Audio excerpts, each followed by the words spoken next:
Hey there, Grumpy. Good morning. Like you to meet Tomo. This is Tomodachi, Japanese name for friendship. We call her Tomo. Tomodachi. Yeah, I just wanted to. Hey there, old path. Wanted to give you guys an update of what's going on with Robert C. Peters. My index toe on my right foot, they took off half of it yesterday morning, and the doctor wrapped it up and made my foot look like a club that you would see in a Fred Flintstone cartoon. big, big old bobulous. He wrapped up my entire foot, and he said, "Don't touch it." He says, "I'll see you on Friday." And I says, "Well, do I have to stay off of it? What's my deal?" And he says, "Well, I'm going to give you this open-toed shoe. You can drive, you can walk around, try to stay on your heel. But bottom line is, don't mess with the dressing. Don't get it wet. Don't nothing. Just live. And gonna have to be out of work, or you're gonna have to be off your. You're gonna have to wear the open-toed shoe for 3 weeks." And he and I both know that I can't go back to work at Home Depot with an open-toed shoe, whether he writes me a note or not. They just don't do open-toed shoes. It's not going to happen in a situation like we've got at Home Depot, where it's a warehouse. And I knew this. He also said, you can get out and do whatever you want to do. Just try to stay off your feet as much as possible. You can drive, and when you do walk more on your heel. This particular open-toed shoe is designed to make it so your foot doesn't bend. It's going to make it so everything's going to be just fine. And if you don't know, I had my big toe on the right foot removed in August, so I've been through this already. My only worry was getting paid from the California State Disability, short-term disability, because I haven't yet, and it's discerning, because damn it, I need that money. And you get on the computer and type just about as fast as I've ever seen type, and he says, "Oh yeah, we're gonna get you paid." And he says, "Have you seen anything from them yet?" And I said, "No." And he says, "Well, last time you were in here was just a few days ago, so it takes a minute, but when I see you on Friday, if you haven't heard anything, we're going to get on, and you're going to get it done." And I says, I believe you, because at Home Depot, every customer that comes through the line, I got to ask every single one of them, um, are you military, ex-military, are you a vet, or are you a contractor or somebody who's got a professional account with us? Every single person, because if you're related to somebody who has that, or if you're a person who has that, there's a phone number in the system. I put that phone number in the system, and generally it gets either a discount or they get points toward their account. So I meet tons and tons and tons and tons of veterans, and veterans are broken oftentimes. And oftentimes they have had fingers, toes, ears, who knows what, removed. And so they've experienced this, and they've experienced California State short-term disability. And lots and lots and lots and lots and lots and lots of these guys know my, where are you going? Oh, shit. Okay, see you, bye. They know Dr. Atrushi, my podiatrist. and they tell me stories about how flippin' wonderful this guy is. And believe me, I love this guy to pieces. He's just amazing. I'm not sure I know you. Amon, it looks like it says M&M. It's spelled incorrectly, but okay. How you doing? Yeah, say hi to the kitty. Okay. Um, we run a tight ship. If you don't behave yourself, we'll kick your ass out. But welcome. I usually do carving or drawing, but I'm kind of explaining my situations to my buddies. Anywho, they know Dr. Trushi, and I tell you what, man, every single one of them is saying, "Whoa, you have got the best." Put doctor around, and this guy's young, man. God, he couldn't be more. I'm guessing, but I'll bet he's in his 30s. He couldn't be. He couldn't be more than 40. He's amazing, and it's funny because this littler toe that he did yesterday was no biggie whatsoever. He says, now you got neuropathy. Do you want any kind of a local anesthetic? I said, fuck yeah, I don't want to feel a damn thing. Yeah, just checking. And gave me a couple little bitty shots right at the base of the index toe on my right foot. And then he gets on in there. He lops the top of that sucker off. And then he side, you know, picture that, and you cut a circle inside of that, and then he gets down in there and digs. Kind of like the top of a Vienna sausage, I tell you what. And he's pulling out little pieces of bone, pieces of sinew, and muscle, and God knows what. I think he found a small rabbit up in there. Who knows?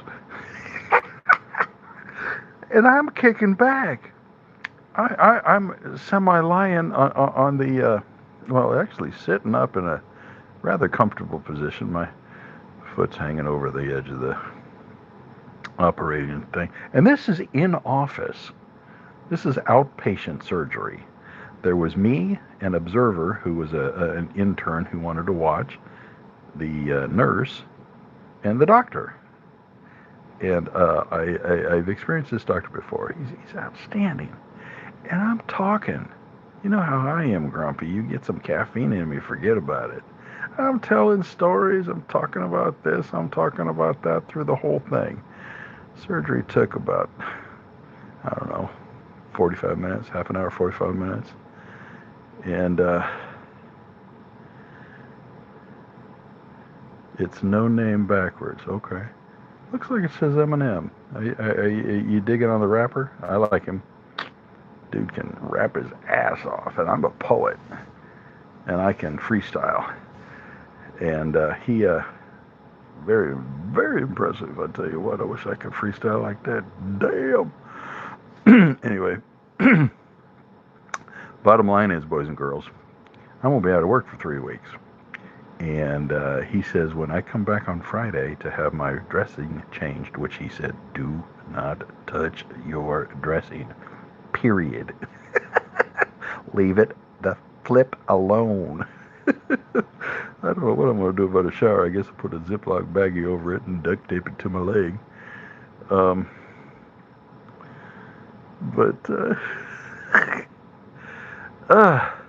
So when I get home, my wife was there to help get me home, which is no big. She didn't really need to be there, but she wanted to be there for emotional support and so forth.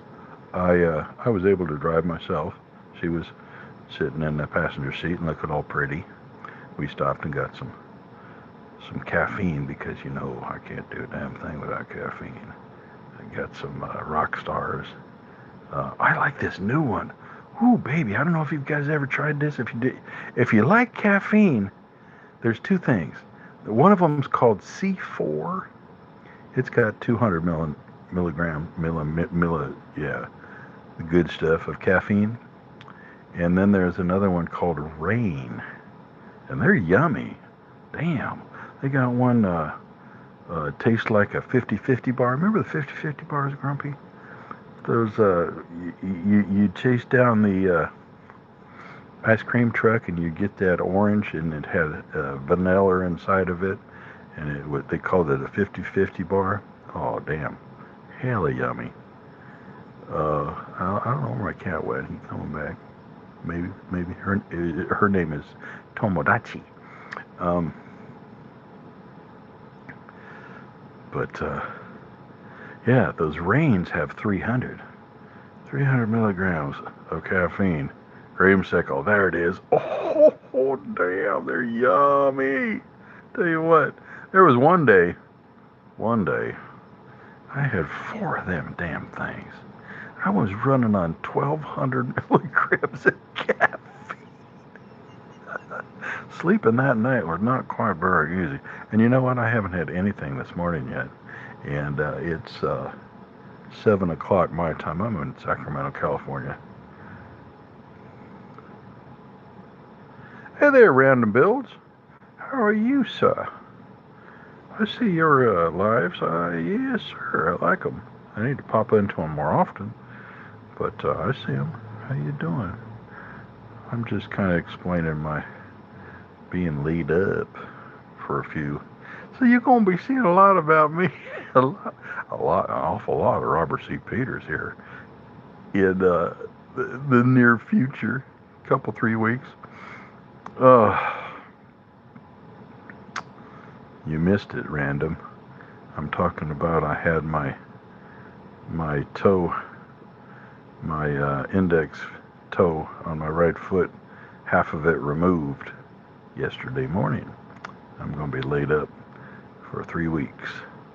I've got, let me see if I can turn and you can see this. I'm not going to show pictures or nothing, but see that? See that boot? And underneath that sock, he's got it wrapped up and it looks like a one of them clubs you see in a Fred Flintstone cartoon. And tell you what, man, I ain't fucking with it because he told me just leave it be. He gonna see me on Friday. But where my story got sidetracked, he got right in on the computer and went straight to EDD, California Short-Term Disability. He says, oh yeah, you're gonna get a check. Because if they haven't paid you anything for that last surgery, and Random, back in August, I lost my big toe on my right foot. So I've been through this. But my only concern was I didn't get a dime yet. I filed for it and never got nothing. We had the government shut down. That kind of screwed things up a little bit. But anyway, this little bitty, not little bitty, this doctor gets in the computer and with his type. He's fast typer, my God. And he says, oh, yeah, you're going to get back paid. You're going to get back paid. And I'm putting in from August 8th all the way through February, just in case. He says, I'm only going to need you to stay out another 3 weeks, which will put you at the end of December, but I'll put you in here until February. So the checks are going to start rolling, and that first check for your back pay is going to come in one lump sum. And you'll get that before Christmas. And damn, that's going to be maybe close to $2,000. And talk about a good Christmas. Oh, hell yeah. I might have to buy me a Fordham. Jesus Christ. Robert C. Peters with a Fordham? I'd build a flippin' ark. Because I'm fast. I'm pretty quick with I'm not necessarily perfect, but I'm fast. I mean, we get these challenges coming down from like Jordy and Wowie, you know, do a watcher or do a this or do a that. And they drop the challenge, and then they wait like 4 months before they they wrap it up. I knocked that sucker out in half a day. And then I sit around with my thumb up my ass waiting for the damn challenge to be done so I can find out if I won a prize. I move on to something else. Oh, damn. But now, I got 3 weeks. I can draw. I can carve. Hell, I can sit around and play with my ding-a-ling if I want to. Whatever. I got more time than money. So I'm going to be up on here doing all kinds of stuff. Been doing a lot of sketching. You guys see my latest sketch? Whew, I like it. I did a sketch of a little hobbit house, and I hit it with Grok. If you don't know about Grok, you need to look up Grok. Grok AI.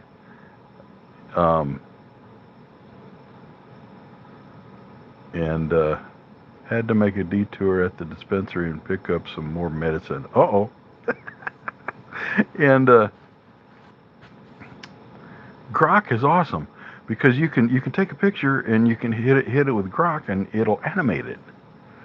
So I made it animate my my picture that I sketched of a little hobbit house, and a light in the window comes on and the door opens to a very welcoming house, and then I add music to that. Oh, it's cool as hell. I liked it a lot.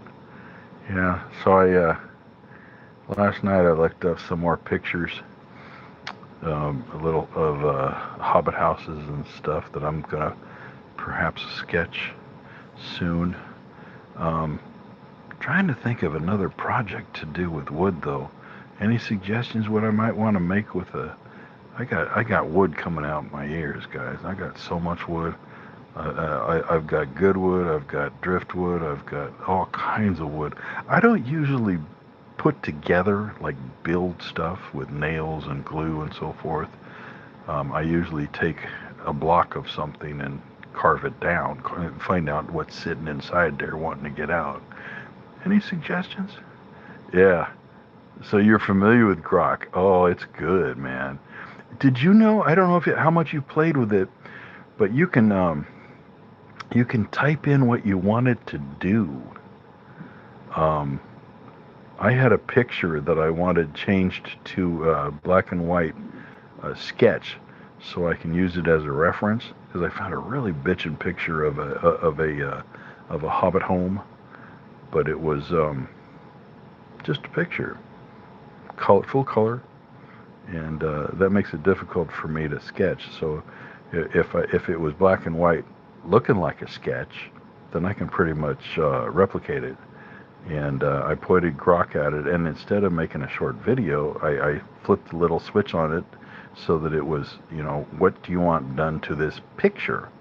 And I said, please make this picture a black and white sketch. And within moments, it turned it into a beautiful sketch. And I saved that picture, so now I'm going to use it as a reference. Probably do that today. Outstanding, man. But I've done other things that really freak people out. A friend of mine has a young man on the spectrum, and he's very talented. His mind is very artsy, but he's on the spectrum, and he's a little slow with other things. But as far as being creative, quite creative.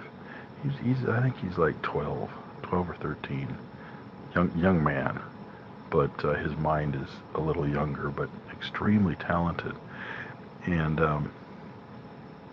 he's at the age where he's between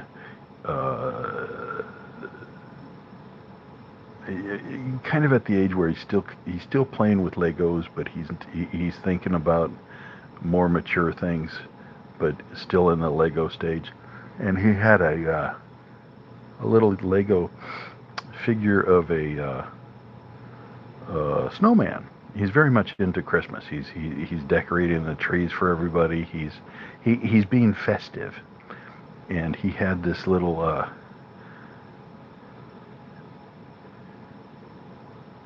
he had this little snowman, and he somewhere saw stop animation. So he was applying stop animation to it, and he made it move just a tiny bit. He made it move a little tiny bit more. He put a hat on it. No, he filmed it, and then he filmed him putting a hat on it, and then he filmed it coming to life, moving its arm just a tad, moving its arm a little tad more, so that it looked like it came to life through stop animation. So I thought, oh, dude, I gotta mess with this kid, because I love him. He likes me a lot, and we're like, I kind of like almost like a friend slash grandpa figure to him, and we talk a bunch, and we kind of mess with one another, and through the internet.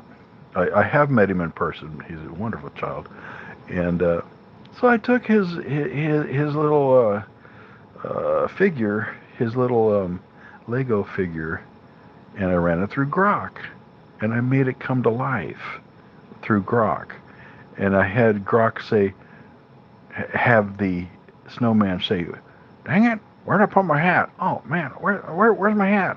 Where's my hat? Oh, Oliver, thank you for finding my hat." And then he walks off the screen. I sent that video to Oliver, and he was just like, "Oh, Robert, this is so cool. How'd you do this?" La, la, la. I love that. I mean, if you've known me any period of time, and Grumpy and I talk all the time, you understand how it warms my cockles to have somebody just over the moon about something I've done, about something I've made. I'm a humongous braggart, and very proud of what I do. But my goal in life is to make people happy, to get them. When somebody looks at something I made and says, "Oh, damn, that's badass," that's the ultimate compliment. Just the ultimate compliment. It warms me to the soul to have somebody go, "Damn, that's badass." Because growing up, I was a nobody, an absolute nobody. I was such a nobody that nobody.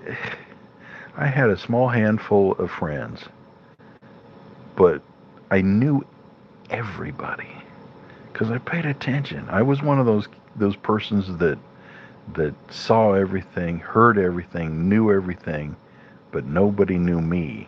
I was like the fly on the wall. I knew everybody in school, in high school. I knew what they were doing, what they were going to do, what was going on with them. But I was invisible. Or I was being picked on by assholes. I had a lot of that too. But I guess I was smart enough to weave my way through life. I remember specifically in high school, and I don't like to necessarily talk about high school. I'm not one of those back in high school type of persons, but lots of stories took place there. There was a guy on campus. Actually, he was kind of a clique of super duper troublemakers. Everybody knew of him, and I don't know how I did it, but I befriended this guy. I was his bud. He didn't hang with me, but I was like under his wing. I kind of had the protection of this guy who was major troublemaker guy. And I had trouble with social studies my senior year. And I was really good at talking to the counselor and getting stuff ironed out. And my counselor put me in a remedial class because the advanced class was just kicking my ass, and it had a lot to do with the teacher. He was an asshole, and so I get put in this remedial class, and there's that troublemaker guy. Of course, I mean, if you've ever been in a remedial class, that's where all the troublemakers are, and they're usually really troublemaker in that class because that's just the way they roll. But this teacher was young, quite a bit younger like us, and he was a hippie. And I remember he had us come in and bring newspaper clippings to get a grade. Bring a newspaper clipping, write a short little summary of what the newspaper clipping's talking about, and then we'll talk about it in class and we'll give you a grade, rather than deal with this great big old thick textbook. We were dealing with real McCoy issues. And so in doing so, I befriended this troublemaker guy and his gang. And it wasn't gang at the time. It was just a bunch of guys who they were all troublemakers, and they just didn't put up with shit. They did their own thing. So I became part of them. How you doing, Mike? Welcome, welcome, welcome. We're just talking.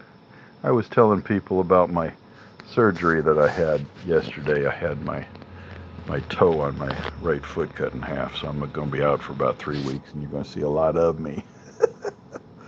But so I get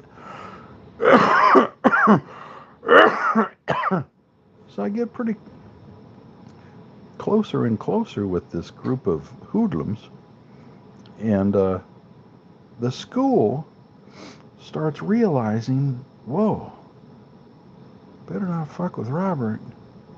He's in with Waggy. His name was David Waggy, and he had one of his buddies was named Forrest, and nobody was named Forrest at the time. And there was, a couple, 2 or 3 others. There were maybe 5 of them, but it became known on campus, Robert C. Peters is in with them. But it confused the rest of the people on campus because they knew I wasn't hanging out with them, and they couldn't understand why I was being kind of protected by them. They couldn't understand that, because I was considered one of the I don't know, like a weakling or a nobody paid any attention to me whatsoever. But all of a sudden, I was known as a person you don't want to mess with, because I had the umbrella of the school's notorious troublemakers. And if you get in on their bad side, you're gonna get squished like a bug. And it was weird, because I had my little group of buddies who were basically considered, I don't want to say nerds, because we weren't in that category. We were just, anyway, it was weird. Anyway, what I'm trying to say is, all my life I've figured things out without even kind of trying. It was strange. But when it come time at the end of the year, when you get your yearbook and everybody's signing your yearbook, right there in front was a great big old, hey, how you doing? Have a good summer, yada, yada, yada. Big ass write-up signature from David Waggy. So when people were going through my book to sign it, the first thing they'd see when they opened the book was this big old signature thing from David Waggy. And they'd look at me and they'd be like, what the fuck? Whoa, you're friends with Waggy? I said, yeah, I don't know, David and I get along just fine. In fact, we're going to go fishing this summer. And they're like, you're going to go fishing with Waggy? Whoa. And it made me. I was a made man. Oh, okay, all right, home. got you up on the PC. Gotta make my smoothie real quick. Oh, go make yourself a smoothie. Palestine. Who are they? Oh, Pat, you kill me, man. I like your religiousness. I really do. I like it very much.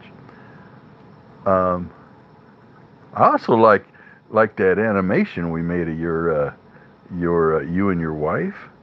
Oh, that grok really did something. That was wonderful when she turned and looked you in the eye, real lovingly, and gave you a peck on the cheek. I liked that a lot. That was cool. Anyway, my stickers should be coming in soon. Um, this damn digital, what is it called? Um, Vinyl disorder takes forever, but they make some bitchin' stickers. Looking forward to it. Yeah, if you guys don't know Old Path, you need to know Old Path. He's cool as hell. Um, he does an awful lot of delving into religion and talking about the Bible and awesome stuff.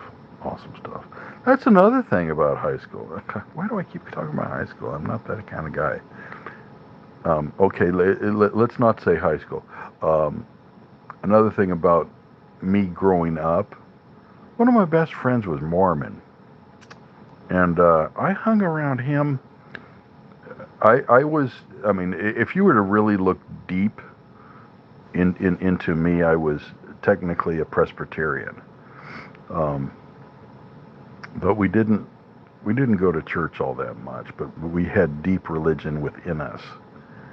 And my buddy was Mormon, and this bothered my parents just a tad because they didn't want me to convert to being a Mormon. They wanted me to stay where I was, and my buddy was trying to convert me to be a Mormon.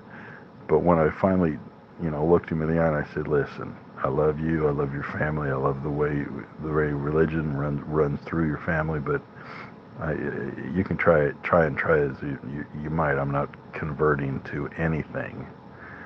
But I want to hang with you because the family values that you have and the religious core that you have is extremely appealing to me." And we would go to dances. He had he was really tied into the church. That's why I avoid politics every chance I get. I ain't your garden variety point of view, so I keep it to myself. Good on you, Mike. Definitely good on you. But he was pretty into the church, and they had dances, and I wanted to dance, and I didn't want to go to high school dances where you sit around and you try to find a way to go out behind the bleachers and get stoned, or go grab her, pull her skirt up, and play with her diddlies. I wasn't that at all. I wanted to actually dance, and the 2 or 3 high school dances I went to were just bullshit. Nobody was dancing. They were there to socialize and look good and just be stupid. I wanted to dance. So my buddy says, "Well, come to one of the Mormon dances." And he took me to a Mormon dance, and they had youth dance, and then they had young adult dance. And as we got older, we were at the age that we could go to either, or both. And they had them often. We would get on the circuit, if you will. We'd make a phone call, find out where the dance was that weekend, and I was able to use my dad's car, and I would take Richard and we would go to these dances. And we had a great time because the women were there to dance, or the girls were there to dance, and the boys were there to dance. And to my astonishment, the guys had to wear a tie. And the first time I went, I didn't have a tie. and they had a tie to give me to put on. And they said, you got to wear a tie. What stake are you from? And my buddy had told me to tell them, El Dorado Hills stake or whatever, which meant, which church are you from? Because they would have the churches uh, scattered all over the area. There were several of them, and that was a question that they would ask. What church are you from? Hey, we haven't seen you. What church are you from? And he said, just tell them El Dorado Hills and we'll get in. And the girls don't care and the guys don't care. Just the people at the gate care. So, hi, I'm Robert. I'm from the El Dorado Hills stake. How you doing?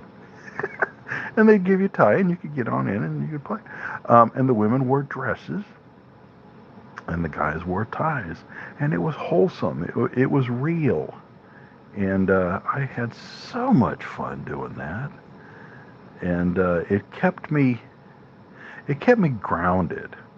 It kept me away from the guys that would be troublemakers and maybe send me on a path that would not be a good idea for me, because I was very influential, and I was a follower. I've always been pretty much a follower. And it's weird because I have great leader skills, and when I got into the Navy, they tapped into that, and I was quite a leader. But I've always been a follower, and he showed me the way to be a good boy. But yeah, in fact, let me tell you a little story about Navy stuff. I get into the Navy.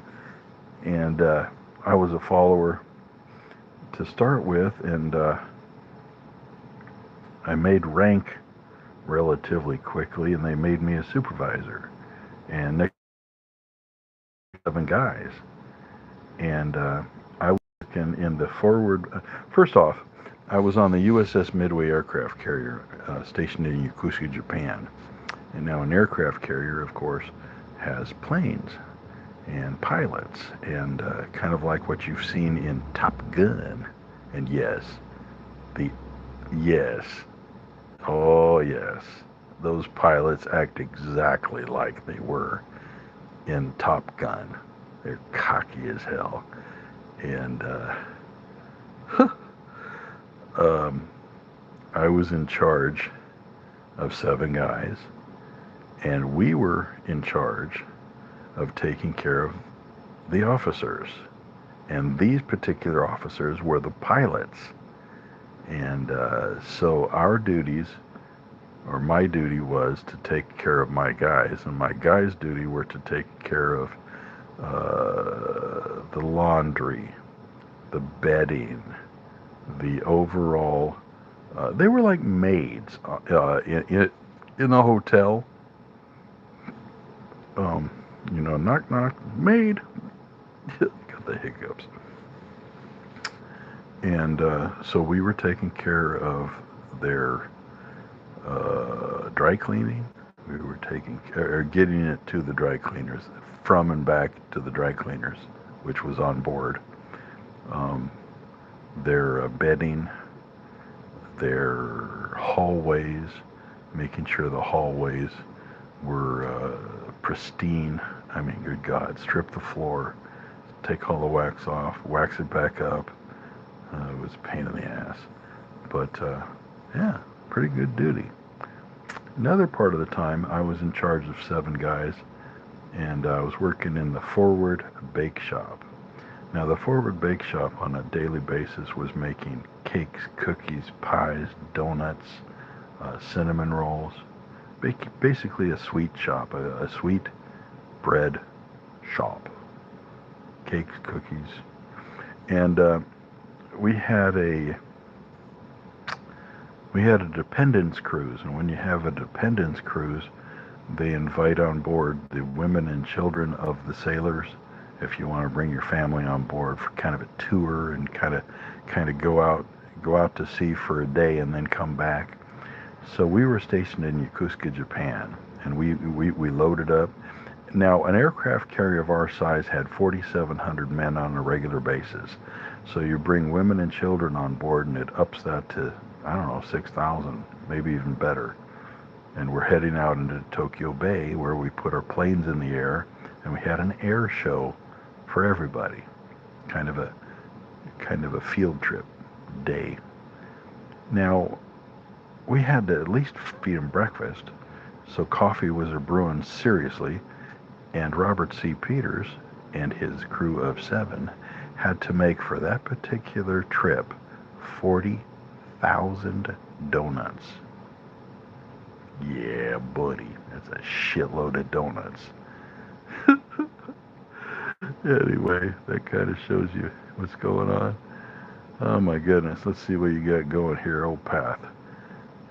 Jeremiah 6:16.